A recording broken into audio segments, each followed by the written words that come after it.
பீகார் சட்டசபை 174 தொகுதிகளில் என்டிஏ கூட்டணி முன்னிலை பெற்றுள்ளது.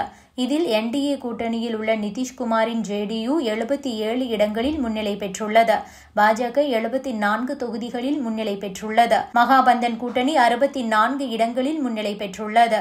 இதில் ஆர்ஜேடி 45 தொகுதிகளிலும் காங்கிரஸ் 12 தொகுதிகளிலும் முன்னிலை பெற்றுள்ளது. பீகார் சட்டசபை தேர்தலில் தேஜஸ்வி யாதவ் காங்கிரசின் மகாபந்தன் கூட்டணி பெரும் பின்னடைவை சந்தித்துள்ளது.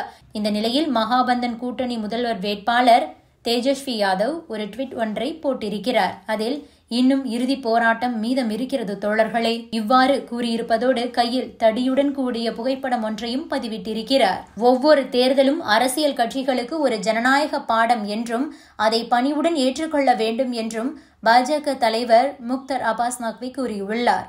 மேலும் அவர் கூறும்போது, வெற்றியும் தோல்வியும் நாணயத்தின் 2 பக்கங்கள், இதனை சிலர் ஏற்றுக்கொள்வதற்கு தயங்குகிறார்கள் என கூறியுள்ளார். ஆரம்பகட்ட நிலவரங்களை பார்க்கும்போது தான் கூறியது போலவே பீகார் மக்களுக்கு எதிராக தேர்தல் ஆணையர் ஞானேஷ்குமார் வெற்றி பெற்றது தெரிகிறது.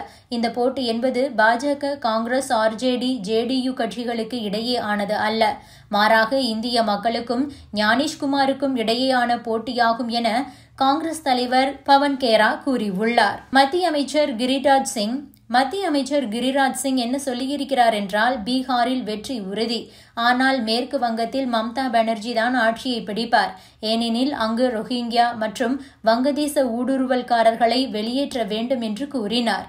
இவரது கருத்து தற்போது அரசியல் வட்டாரத்தில் பெரும் விவாதத்தை கிளப்பியுள்ளது.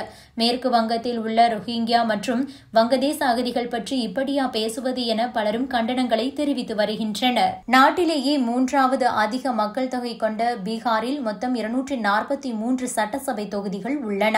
இங்கு கடந்த 6 மற்றும் 11ஆம் தேதி என 2 கட்டங்களாக சட்டசபை தேர்தல் நடந்து முடிந்துள்ளது.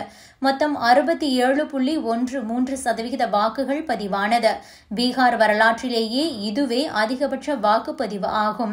இந்த முறை ஆண்களை விட பெண்களே அதிகம் பேர் வாக்களித்துள்ளனர். தற்போதைய ஆட்சியில் உள்ள நிதிஷ்குமாரின் ஜேடியு, பாஜகவின் தேசிய ஜனநாயக கூட்டணியும், தேஜஸ்வி யாதவின் ஆர்ஜேடி, காங்கிரஸ் கூட்டணியும் நேருக்கு நேர் மோதுகின்றன. இதேபோல புதிதாக களமிறங்கியுள்ள பிரசாந்த் கிஷோரின் ஜன் சுராஜ் கட்சியும் களத்தில் உள்ளது.